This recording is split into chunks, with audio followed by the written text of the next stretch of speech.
मीडियावाल्यांनो, मला एक तुम्हाला इलेक्ट्रॉनिक पण आहे, प्रिंट पण मीडिया आहे, मला एक कळत नाही, तुम्ही खऱ्या बातम्या देत चाला ना. जे खऱ्या देत नाही त्यांना मला म्हणायचं, तुम्ही बाकी सगळे खऱ्या बातम्या देतात, त्याच्याबद्दल दुमत नाही.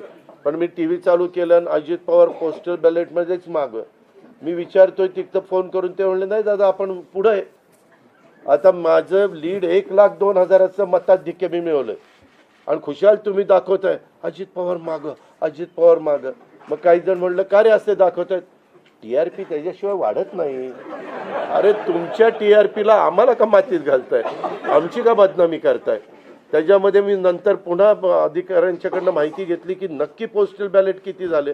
पोस्टल बॅलेटमध्ये पण आम्ही पुढं होतो आणि रेग्युलर मतदानामध्ये पण पुढं होतो. सांगायचं तात्पर्य की बाबा तुमच्यावर सगळ्या चॅनलवर जनतेचा एवढा विश्वास आहे, म्हणजे विश्वास नाही ते सकाळच्या 9 वाजताच्या भोंग्यावर विश्वास नाही, पण बाकीच्यांवर फार विश्वास